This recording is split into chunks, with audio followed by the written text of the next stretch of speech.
Sir నమస్కారం sir. నమస్తే అండి.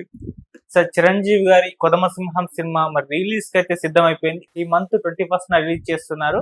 అయితే మన ఇండస్ట్రీలో కౌబాయ్ సినిమాల లిస్ట్ తీస్తే చాలా తక్కువే ఉన్నప్పటికీ అది చిరంజీవి గారి ఆ 'కొదమ సింహం' అయితే ఒక ప్రత్యేక స్థానం అయితే ఉంది సార్. మరి ఈ నేపథ్యంలో ఒక్కసారి ఆ సినిమా విశేషాలు గుర్తు చేసుకుందాం. ఒకసారి చెప్తారా సార్ మొత్తం?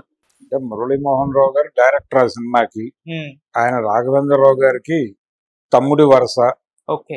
అలాగే ఆ సినిమా ప్రొడ్యూసర్ కైకాల సత్యనారాయణ గారు. ఉమ్, ఏది నవరస నటనా సార్వభౌమ సత్యనారాయణ గారు ఆ సినిమాకి ప్రొడ్యూసర్. రమా ఫిల్మ్స్ అనేటువంటి బ్యానర్లో తీశారు అది. అయితే చిరంజీవి గారి కెరియర్లో మొదటి చివరి కౌబాయ్ సినిమా అది. ఓకే. నిజానికి తెలుగు సినిమా ఇండస్ట్రీలో మొదటి కౌబాయ్ సినిమాగా మోసగాళ్లకు మోసగాడు కృష్ణ గారి సినిమా అంటారు. కానీ దానికి కొంచెం ముందు రిలీజ్ అయిన ఇంకో కౌబాయ్ సినిమా గురించి చాలా మంది మర్చిపోతారు. అది దెబ్బకుఠా దొంగల ముఠా అనే టైటిల్తో వచ్చిన శోభన్ బాబు గారి సినిమా. ఉమ్, సుబ్రహ్మణ్యం గారు డైరెక్ట్ చేశాడు ఆ సినిమాని. డిఎల్ నారాయణ గారు ప్రొడ్యూస్ చేశాడు. అయితే అది లో ప్రొఫైల్లోను బ్లాక్ అండ్ వైట్ లోను నడిచినటువంటి సినిమా. ఓకే. అది పెద్దగా ప్రేక్షకుల్ని ఆకట్టుకున్న పరిస్థితి కూడా కాదు. అలా కాకుండా కొంచెం బిగ్గర్ స్కేల్లో చేసినటువంటి మొదటి కౌబాయ్ సినిమా అని చెప్పుకోవాల్సి వస్తే మోసగాళ్ళకు మోసగాడిని చెప్పుకోవాలి. అది అన్ని యాంగిల్స్ లోను హాలీవుడ్ లో అప్పుడు వస్తున్నటువంటి క్లింట్ ఈస్ట్వుడ్ సినిమాలను మ్యాచ్ చేసేటువంటి ప్రయత్నం చేశారు. పర్టికులర్ గా కేఎస్ఆర్ దాస్ గారు ఆయన టేకింగ్, ఆయనకి విఎస్ఆర్ స్వామి గారు ఇచ్చిన సపోర్టు, ఇవన్నీ కలిసి ఆ సినిమాకు ఒక కొత్త వాతావరణాన్ని క్రియేట్ చేసినాయి. ఆ తర్వాత కృష్ణ గారు చాలా కౌబాయ్ సినిమాలు చేశాడు. దాస్ గారి డైరెక్షన్ లోనే చేశాడు. అలా కౌబాయ్ హీరోగా మారాడు ఒక రకంగా. అంటే కౌబాయ్ అనేది అప్పటి జానపద ట్రెండ్ కి ఒక రకంగా చెక్ పెట్టిన ధోరణి అనే అనుకోవాలి. ఓకే. జానపదాలు ఆగుతున్నటువంటి దశలో కౌబాయ్ అనేటువంటి పద్ధతి మొదలై ఆ సినిమాలు అప్పటికి రామారావు గారు జానపదాల నుంచి షిఫ్ట్ అవుతున్న దశ. ఆయన కౌబాయ్ జోలికి రాలేదు. ఈ ధోరణి ఇలా నడవని అన్నాడు ఆయన. అయితే ఆయన చూశాడు మోసగాళ్ళకు మోసగాడి సినిమా. కృష్ణ గారు ఆయనకు చూపించాడు కూర్చోబెట్టి. చూసి ఇది ఆడవాళ్ళకి ఎక్కదు కాబట్టి వాళ్ళు రారు ఉమ్, థియేటర్కి, కుర్రాళ్ళు వస్తారు, కుర్రాళ్ళకి నచ్చుతుంది కాబట్టి రిపీట్ రన్స్ లో డబ్బులు వస్తాయి కానీ మొదటి రన్ లో మీకు భారీగా డబ్బులు వస్తాయని నేను అనుకోవడం లేదు అని చెప్పాడు ఆయన. ఉమ్, అదే జరిగింది. ఆ జడ్జిమెంట్ కోసమనే ఆయన కూర్చోబెట్టి సినిమా చూపించారు ఆ రోజున.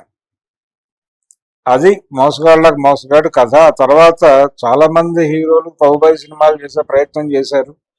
గిరిబాబు గారికి విపరీతమైన ప్యాషన్ ఉండేది కౌబాయ్ సినిమాల పట్ల. ఆయనకు ఒక కౌబాయ్ అలాగే జానపద సినిమాలు ఈ రెండింటి మీద ఆయనకు ఒక మోజు ఉండేది. ఆయన బ్యానర్ లో కూడా మెరుపుదాడి ఇలాంటి కొన్ని సినిమాలు ప్రయోగాలు చేశాడు. అయితే అదే టైంలో గిరిబాబు గారు మళ్ళీ కౌబాయ్ ట్రెండ్ తన సినిమాలతో చేయాలి అనుకుంటున్న టైంలోనే ఈ సినిమా తయారైంది. ఏది కొదమ సింహం అనే సినిమా. ఈ కొదమ సింహం చిరంజీవి గారి మొదటి కౌబాయ్ అనేటువంటి హడావిడి ఇవన్నీ జరిగినాయి. ఈ సినిమాకి రాజ్కోట్ మ్యూజిక్. దీనిలో అంతర్లీనంగా రెహమాన్ కూడా వినిపిస్తాడు. ఇందులో చాలా పాటల వెనకాల రెహమాన్ కృషి ఉంది అనేది వాస్తవం. కొంచెం అప్పటికి చిరంజీవి సినిమాల్లో పాటల ధోరణికి భిన్నమైన ధోరణిలో ఈ సినిమాలో పాటలు నడుస్తాయి. అలాగే ఈ సినిమాలో ప్రాణ్ గారిని తీసుకొచ్చి విలన్ క్యారెక్టర్ చేయించారు. అదొక ప్రత్యేకం. ఓకే. ఆయన 2, 3 తెలుగు సినిమాలో నటించాడు. అందులో కొదమ సింహం ఒకటి. ఇది చాలా గ్రాండియర్ గా అదే స్టైల్లో తీశారు. గుడ్ బ్యాడ్ అగ్లీ తరహాలోనే ఉంటుంది సినిమా. ట్రెజర్ హంట్ ఇవన్నీ లింక్ అయి ఉంటాయి. కౌబాయ్ సినిమాలు అన్నిట్లోనూ ఉండే అన్ని ఎలిమెంట్స్ ని వాడారు. ఇందులో మోహన్ బాబు చేసినటువంటి క్యారెక్టర్ సుడియాలి అనేటువంటి క్యారెక్టర్ అది కొంచెం ప్రత్యేకంగా ఉంటుంది. అది జనాలకి కనెక్ట్ అయిన క్యారెక్టర్ కూడా. నిజానికి మోహన్ బాబు నటుడిగా ఆయనకు ఒక విలక్షణ నటుడిగా ఆయనకు ఒక గుర్తింపు ఉంది. ఆయన చేసినటువంటి విలక్షణ పాత్రల్లో కొదమసింహంలో చేసిన సుడిగాలి క్యారెక్టర్ కూడా ఒకటి. ఆ పెర్ఫార్మెన్స్ జనాలు బాగా అప్రిషియేట్ చేశారు. చిరంజీవి గారి యాక్షన్, ఆయన స్టెప్పులు, పాటలు, ఆ హడావిడి అవన్నీ ఉన్నప్పటికీ మోహన్ బాబు కూడా ఆ క్యారెక్టర్లో తన పెర్ఫార్మెన్స్ ద్వారా ఒక గట్టి పోటీ ఇచ్చాడు. మోసగాళ్ళకు మోసగాడి సినిమాలో నాగభూషణం కంట్రిబ్యూషన్ ఏ లెవెల్లో ఉందో దాదాపుగా ఈ సినిమాలో కొదమసింహం సినిమాలో మోహన్ బాబు కంట్రిబ్యూషన్ ఆ లెవెల్లో ఉంటుంది. అది ఒక విశేషం ఆ సినిమాకి సంబంధించి. అయితే ఇక్కడ ప్రధానంగా చెప్పుకోవాల్సింది ఏంటంటే, తెలుగులో ఆ తర్వాత కౌబాయ్ సినిమా చిరంజీవి గారు అటెంప్ట్ చేయటం జరగలేదు. అయితే బాగ్దాద్ థీఫ్ అనేటువంటి పేరుతో, బాగ్దాద్ గజ దొంగ అనే పేరుతో రామారావు గారు ఓ సినిమా చేశాడు. అది దాదాపుగా చిరంజీవితో హాలీవుడ్ సినిమా ఇంగ్లీష్లో చేసే ప్రయత్నం, ఒక ఇంగ్లీష్ డైరెక్టర్, హాలీవుడ్ డైరెక్టర్ ఒక ఆయన, అలాగే తెలుగు వెర్షన్కి సురేష్ కృష్ణ డైరెక్షన్లో మొదలై ఆగిపోయింది ఆ ప్రాజెక్ట్. అది ఒక ఇబ్బంది. కానీ నిజానికి తనకి ముందు జనరేషన్ హీరోలు చేసినటువంటి విభిన్నమైనటువంటి జానర్ సినిమాలు తను చేయలేకపోతున్నాను అనేటువంటి ఒక బాధ చిరంజీవిలో ఉండేది. ఆ బాధ తీర్చినటువంటి సినిమాలు రెండే. అది ఆయన మొత్తం రొటీన్, అంటే ఆ టైంకి ఏది అవసరమో చేసుకుంటూ వెళ్ళిపోయాడు ఆ సినిమాలు. అంతే తప్ప భిన్నమైన జానర్లలో సినిమాలు చేయలేదు ఆయన డిఫరెంట్ జానర్స్ లో చేసిన సినిమాలు రెండే. ఒకటి అది కొదమసింహం ఇప్పుడు మాట్లాడుకుంటున్న సినిమా, రెండోది చారిత్రాత్మక చిత్రం ఆయన చేసింది సైరా, అంతే. మధ్యలో మంజునాథ లాంటి సినిమాలో శివుడి వేషం కట్టి పౌరాణికం కూడా చేశాడు చిరంజీవి అని అనిపించుకోవడానికి ఒక సినిమా ఉంది తప్ప ఫుల్ లెంగ్త్ పౌరాణిక చిత్రం చేయలేదు. అలాగే ఆయనకి ఒక అవకాశం వచ్చినట్టే వచ్చి చేజారిపోయింది. వీరార్జున అనే టైటిల్తో సుబ్బరామరెడ్డి గారు, తిక్కవరపు సుబ్బరామరెడ్డి గారు ఒక సినిమా తీయాలని అనుకున్నారు, కానీ అది పట్టాలు ఎక్కలేదు. పట్టాలు అంటే ఆ ఆలోచన దశలోనే ఆగిపోయింది. అది ఏమాత్రము ప్రయత్నం కూడా నడిచిన పరిస్థితి కాదు. స్ట్రేట్ రౌడీ తీస్తూ ఉండగా ఆయన మీడియాతో అన్న మాట, చిరంజీవితో వీరార్జున అనే పేరుతో ఒక పౌరాణిక చిత్రం చేయాలనే కోరిక ఉంది నాకు అనే మాట ఆయన అన్నాడు సుబ్బరామరెడ్డి గారు. ఆ తర్వాత ఎవరు అడగలేదు, ఆ ప్రాజెక్ట్ ఏమైపోయిందో తెలియదు, అలా మాటల్లోనే ఆగిపోయింది. అలా పౌరాణికం చేయలేదు ఆయన, పౌరాణికం చేయలేదు, జానపదం చేయలేదు. అంతకుముందు రామారావు గారు, కృష్ణ గారు వీళ్ళందరూ చేశారు. చిరంజీవి గారి కెరియర్లో ఆయన పౌరాణికం మిస్సు, సీరియస్ పౌరాణికం, అది శివుడి వేషం వేశాడు కదా అని చెప్పుకుంటే కాదని అనలేం, కానీ ఆయన సీరియస్ పౌరాణిక సినిమా చేయలేదు. అలాగే జానపదం చేయలేదు. దాని తర్వాత ఈ కౌబాయ్ సినిమా ఇది ఒకటి చేశాడు, హిస్టారికల్ సినిమా అదొకటి చేశాడు. అంతే తప్ప అవి ఒక్కొక్కటి మాత్రమే, నమూనాలు మాత్రమే తప్ప ఆయన ఆ జానర్లో కంటిన్యూ చేయలేదు. కృష్ణ గారి లాగా ఒక 10 సినిమాలు, ఓ 10 కౌబాయ్ సినిమాలు చేశాడు దాదాపు ఆయన. ఫోక్లోర్ జానపద సినిమాలు కూడా కొన్ని చేశాడు. అది మహాబలుడు సినిమా నుంచి మొదలు పెడితే కాంతారావుతో చేసినటువంటి సినిమా కూడా ఒకటి ఉంది ఆయన, ఇద్దరు మనగాళ్ళు.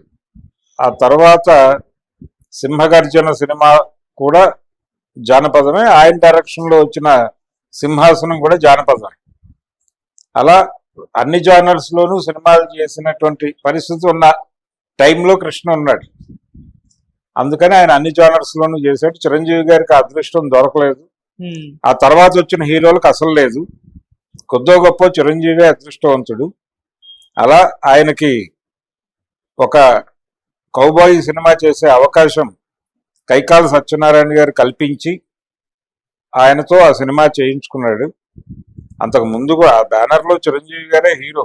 అంతకు ముందు కూడా చిరంజీవి అనే పేరుతోనే ఒక సినిమా చేశారు. అంతకు ముందు ఎన్టీ రామారావు గారితో చేసేవాళ్ళు, గజ దొంగ సినిమాలు రామారావుతో చేశారు. ఆయన వెళ్ళిపోయిన తర్వాత, ఆయన రాజకీయాల్లోకి వెళ్ళిపోయిన తర్వాత చిరంజీవితో కొనసాగారు. రామారావు గారితో సినిమాలు తీసి చిరంజీవితో కొనసాగిన నిర్మాతల్లో ఈయన కూడా ఉన్నాడు, సత్యనారాయణ గారు కూడా ఉన్నారు. అలా ఆ బ్యానర్లో వచ్చినటువంటి చిరంజీవి గారి సినిమా కౌబాయ్ సినిమా. మురళీమోహన్ రావు మ్యాక్సిమం కష్టపడ్డాడు సినిమాని దాస్ గారి లెవెల్లో తీయటానికి. ఆయన కష్టం కనిపిస్తుంది తెర మీద. ఇప్పుడు రీ రిలీజ్ చేస్తున్నారు ఆ సినిమాని. 90 అంటే ఇప్పటికి ఎన్ని సంవత్సరాలు అయింది? అది 35. 35. ఉమ్, కాబట్టి 35 ఏళ్ల క్రితం వచ్చినటువంటి సినిమా కొదమసింహం. అవును. కొదమసింహంకి కాస్త అటు ఇటుగా వచ్చినటువంటి కొంచెం ముందు వచ్చిన సినిమా శివ. 89లో వచ్చింది అది, ఇది 90లో వచ్చింది. ఉమ్, 89లో వచ్చిన శివ రేపు రిలీజ్ అవబోతోంది. ఉమ్, దాంతో పాటుగా కొదమసింహం కూడా రిలీజ్ అవబోతోంది. ఆ టైంలో చిరంజీవి గారు బాండ్ సినిమా ఒకటి చెయ్యాలి అనే ప్రయత్నంలో భాగంగా రుద్రనేత్ర అనే సినిమా చేశాడు. నిజానికి ఆ సినిమా హిట్ అయి ఉంటే అది యూనివర్స్ చేయాలని అనుకున్నారు, ఇప్పుడు చేస్తున్నారు. ఉమ్, అలాంటి ఒక ప్రయోగం ఆ రోజుల్లో చేద్దామని అనుకుని ఆ రుద్రనేత్ర విఫల ప్రయత్నంగా ఆడియన్స్ తేల్చిన తర్వాత, అంటే ఫెయిల్ అయింది అది బాక్స్ ఆఫీస్ దగ్గర. ఉమ్, శివ, గీతాంజలి టైంలో రిలీజ్ అయిన సినిమా అది. నాగార్జున ప్రభ నడుస్తున్న టైంలో చిరంజీవి ఫెయిల్యూర్స్ కొన్ని చూడాల్సి వచ్చింది. ఆ ఫెయిల్యూర్స్ లో రుద్రనేత్ర కూడా ఉంది. అలా ఆ సినిమాతో ఆగిపోయింది ఆ ప్రయోగం. అలా కొన్ని జానర్స్ లో ఒక్కొక్క సినిమా చేశాడు ఆయన. ఆ చేసే అదృష్టం ఆయనకి దక్కింది. నాగార్జునకి అది కూడా లేదు. నాగార్జున కావచ్చు, వెంకటేష్ కావచ్చు, వాళ్ళు ఈ పౌరాణిక జానపద చారిత్రాత్మక చిత్రాల్లో చేసేటువంటి అవకాశం భవిష్యత్తులో కూడా రాదని నేను అనుకుంటున్నాను. ఉమ్, చూడాలి. ఏదేమైనా చిరంజీవి గారికి దొరికిన అరుదైన అదృష్టంగా ఈ కొదమసింహం సినిమా అని చెప్పుకోవాలి. ఆ రోజుల్లో బాక్స్ ఆఫీస్ దగ్గర అదేమి చిరంజీవి గారి గత సినిమాలతో పోల్చితేనో లేకపోతే ఆ తర్వాత వచ్చిన సినిమాలతో పోలిస్తేనో, అదే టైంలో వచ్చిన సినిమానే జగదేకవీరుడు అతిలోక సుందరి కూడా. అది ఫ్యాంటసీ జానర్ లో వచ్చి చాలా పెద్ద హిట్ అయింది. ఉమ్, ఆ సినిమాతో పోల్చినా ఇది వసూళ్ల పరంగా పెద్ద సాధించిన క్రెడిట్ ఏం లేదు, కానీ ఒక కౌబాయ్ సినిమా చిరంజీవి చేశాడు అని చెప్పుకోవడానికి మాత్రమే కొదమసింహం. ఆ మేరకు సినిమా బాగుంటుంది, ఎంజాయ్ చేయొచ్చు థియేటర్లో. ఉమ్, మోహన్ బాబు క్యారెక్టర్ బాగా ఎంటర్టైన్ చేస్తాడు. చిరంజీవి క్యారెక్టర్ లో కూడా కొన్ని ఎంటర్టైన్మెంట్ ఎలిమెంట్స్ చూపించారు. ఆయన నిజానికి యాక్షన్ హీరోగా ఆయన్ని ప్రజలు గుండెలకు ఎత్తుకున్నారు. యాక్షన్ హీరోగా ప్రజామోదం పొందేసిన తర్వాత కౌబాయ్ సినిమాకి కూడా నన్నే ఆమోదిస్తారు అని ఆయన నమ్మాడు. అది కొంచెం ఇబ్బంది పెట్టింది. అది తప్ప ఓవరాల్ గా సినిమా బాగుంటుంది. రెహమాన్ గారి మ్యూజిక్ బాగుంటుంది. రెహమాన్ అని ఎందుకు అంటున్నానంటే రాజ్కోటి దగ్గర ఉన్నాడు ఆయన. ఓకే. రాజ్కోటి దగ్గర ఉన్నాడు. ఆయన ముద్ర కనిపిస్తుంది ఆ పాటలో. అది అవునన్నా కాదన్నా వాస్తవం. ఇంకొకసారి కొదమసింహం పాటలు వింటే అర్థమవుతుంది. Okay sir, thank you so much sir. Thank you.